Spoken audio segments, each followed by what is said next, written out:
भक्तगणों, आज आपको गुरु पुराण में सपिंडीकरण श्राद्ध का महत्व, प्रतिवर्ष विहित मासिक श्राद्ध आदि की अनिवार्यता, पति पत्नी के सहमरण आदि की विशेष परिस्थितियों में पाक एवं पिंडदान आदि की विभिन्न व्यवस्था का निरूपण तथा बरु वहन की कथा यह आज आपको गुरु पुराण सुनाऊंगा। भक्तगणों, आपसे नर्म निवेदन है कि आप भक्ति माँ भगवती चैनल को लाइक एंड सब्सक्राइब जरूर करें। कथा सुनिए। गरुड़ ने कहा, हे देवश्रेष्ठ, हे प्रभु, आप मेरे ऊपर कृपा करके यह बतलाइए कि मरे हुए प्राणियों का सौपिंडी कर्म किस समय करना चाहिए। सौपिंडी कर्म होने पर प्रेत कैसी गति प्राप्त करता है और जिस प्रेत का सपिंडी कर्म नहीं होता उसकी कैसी गति होती है। स्त्री और पुरुष का जिसके साथ सपिंडी कर्म होना चाहिए। हे श्रेष्ठ, स्त्री और पुरुष एक साथ सपिंडी कर्म के भागीदार बनकर कैसे उत्तम गति प्राप्त कर सकते हैं। पति के जीवित रहते हुए स्त्रियों का सपिंडीकरण कैसे हो सकता है। वे किस प्रकार पति लोक या स्वर्गलोक को जाती हैं। अग्न्यारोहण हो जाने पर स्त्रियों का श्राद्ध कैसे होता है। उनका वृक्षोत्सर्ग किस प्रकार से किया जाए। हे स्वामी, सपिंडीकरण हो जाने पर मृतक के लिए घटदान कैसे हो। हे हरे, आप संसार के कल्याणार्थ इसे बताने की कृपा करें। श्री भगवान ने कहा, हे पक्षी, जिस प्रकार सपिंडीकरण होता है वैसा मैं तुम्हें सुनाऊंगा। हे खगराज, जब मनुष्य मरने के बाद 1 वर्ष की महापद यात्रा करता है तो पुत्र पौत्रादि के द्वारा सपिंडीकरण हो जाने पर वह मृत लोक में चला जाता है।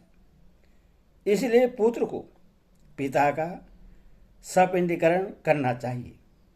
वर्ष के पूर्ण हो जाने पर पिंड प्रवेशन अर्थात सपिंडीकरण करना चाहिए। हे पक्षियों के सिंह, वर्ष के अंत में निश्चित रूप से प्रेत पिंड का मेलन होता है। प्रेत पिंडों के साथ प्रेत पिंड का सम्मिलित हो जाने पर वह प्रेत परम गति को प्राप्त करता है। तत्पश्चात वह प्रेत नाम का परित्याग करके पितृगण हो जाता है।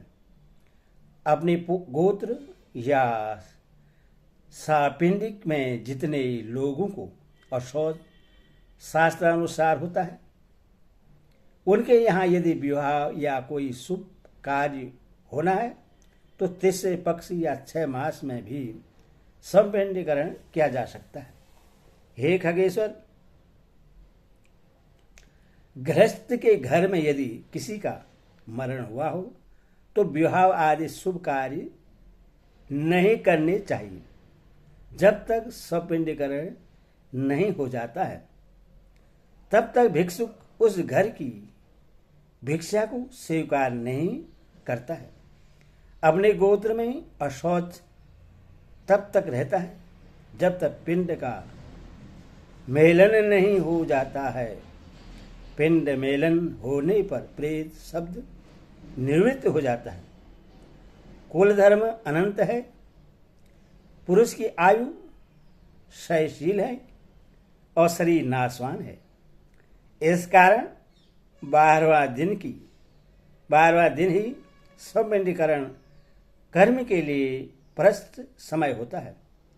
मृत व्यक्ति अग्निहोत्री रहा हो अथवा न रहा हो, उसका सपिंडीकरण द्वादशा को ही कर देना चाहिए। तत्वदृष्टा ऋषियों ने 12वें दिन, तीसरे पक्ष में, 6ठे मास में अथवा वर्ष पूर्ण होने पर सपिंडीकरण का विधान किया है। पुत्रवान का सपिंडीकरण की बात कभी भी एकोदिष्ट नहीं करना चाहिए। सपिंडीकरण के पश्चात जहाँ जहाँ श्राद्ध किया जाए, पुत्रवान का एकोदिष्ट कभी न किया जाए। वहाँ वहाँ तीन श्राद्ध, पार्वण श्राद्ध करने आवश्यक हैं, अन्यथा कर्ता पितृघातक कहलाता है। अशक्त होने पर भी पार्वण श्राद्ध करना चाहिए, ऐसा मुनियों ने कहा है। यदि दिन और मास न ज्ञात हो तो उनका पार्वण श्राद्ध ही करना उचित है।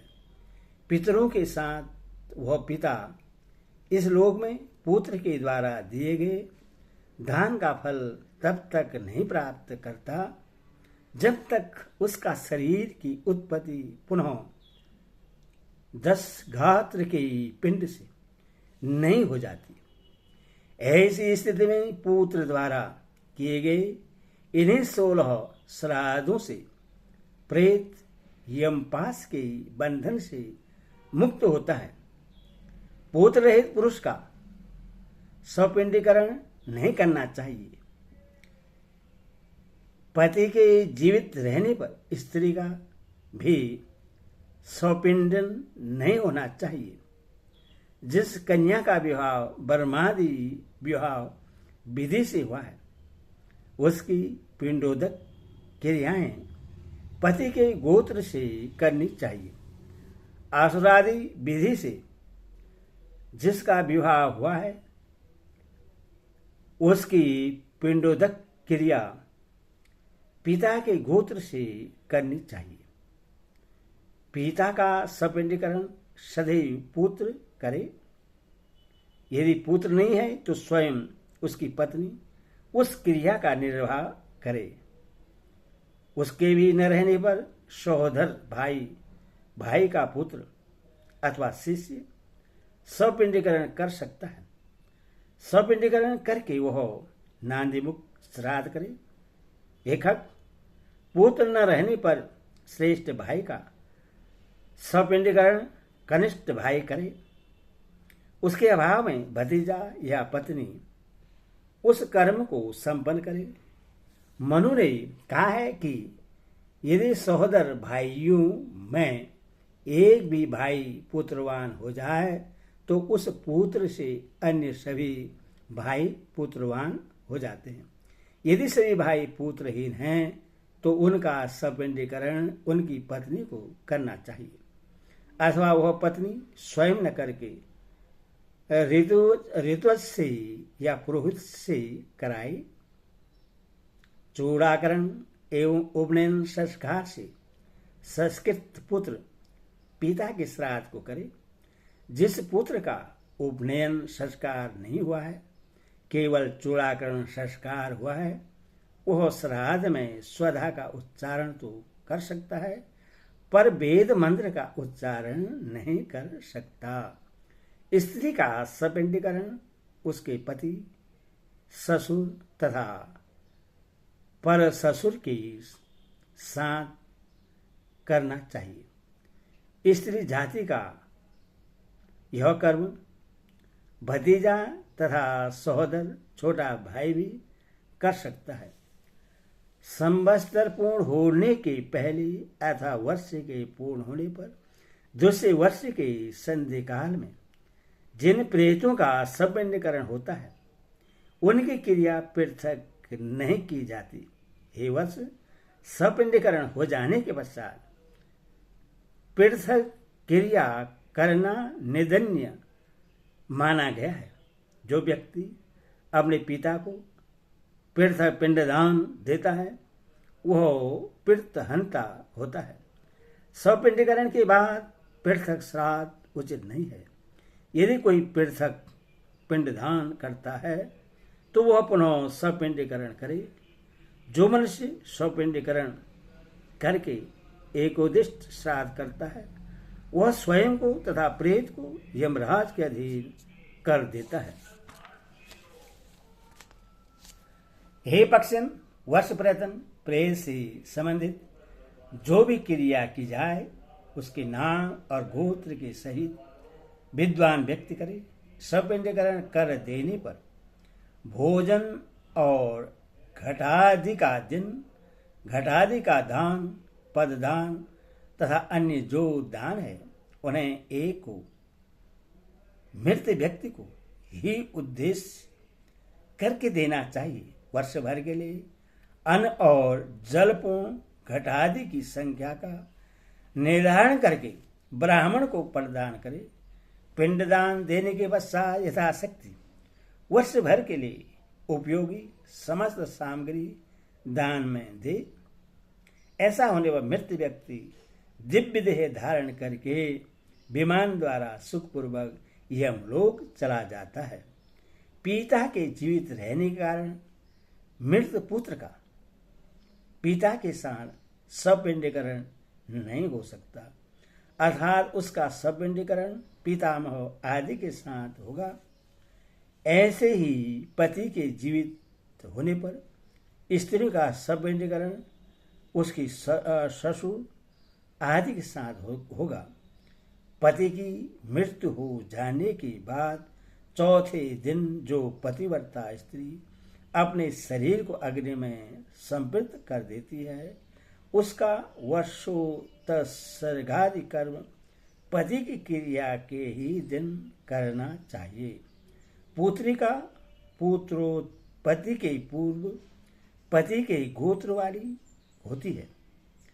पुत्रोत्पत्ति के बाद वह पुनः पिता के गोत्र में आ जाती है।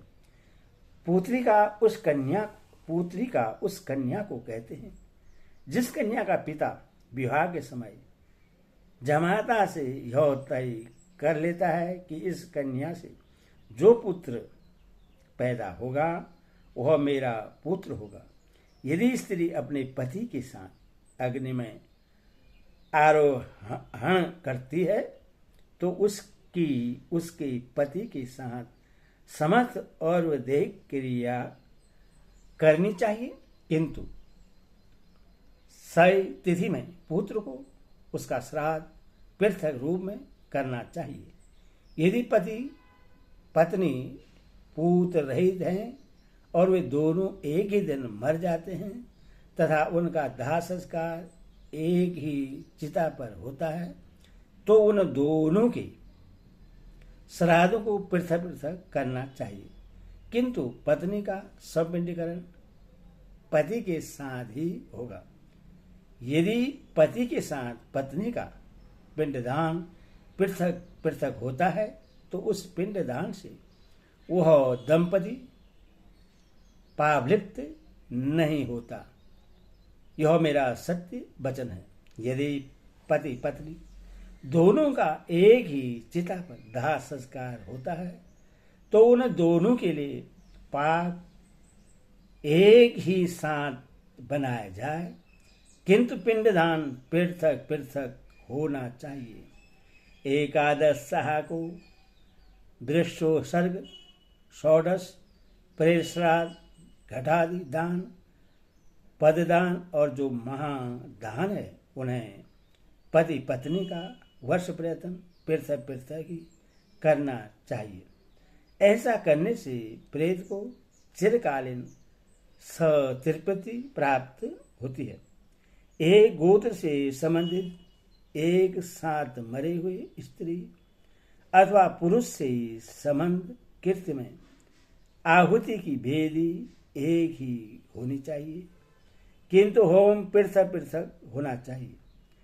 पति एवं पत्नी का एक साथ मरण होने पर उनका एकादश सहा का श्राद्ध एवं उनके निमित्त पिंडदान, भोजन आदि पृथक पृथक होगा, पर पाक की व्यवस्था एक ही होगी।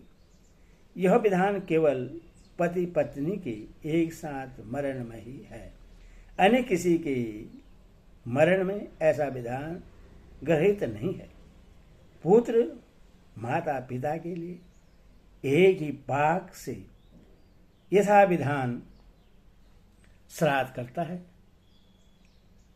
विक्रानंद धाम एक और पिंडदान पृथक पृथक करने चाहिए। इसी विधि का पालन तीर्थ, पितृपक्ष अथवा चंद्र और सूर्य ग्रहण के इस अवसर पर भी होना चाहिए। जब स्त्री अपने मृत पति के साथ अग्नि में जलती है तो अग्नि उसके शरीर को अवश्य जला देती है, किंतु आत्मा को कष्ट नहीं दे पाती है। जिस प्रकार अग्नि में प्रज्वलित धातुओं का मात्रा मल ही जलता है, उसी प्रकार अमृत के समान अग्नि में प्रविष्ट हुई नारी का शरीर दग्ध होता है, पुरुष शुद्ध होकर दिव्य देहधारी हो जाता है, जिसके कारण वह खौलते हुए तेल, दहकते हुए लोह तथा अग्नि से कदापि नहीं जलता। इसी प्रकार पति के साथ चिता में जली हुई स्त्री को कभी जला हुआ नहीं मानना चाहिए, क्योंकि उसकी अंतरात्मा मरे हुए पति की अंतरात्मा से मिलकर एक हो जाती है। यदि स्त्री पति का साथ छोड़ करके अन्यत्र अपने प्राणों का परित्याग करती है तो वह पति लोक में तब तक नहीं पहुंच पाती जब तक प्रलय नहीं हो जाता। धन दौलत से युक्त माता पिताजी को छोड़कर जो स्त्री अपने मरे हुए पति का अनुगमन करती है वह चिरकाल तक सुख भोग करती है।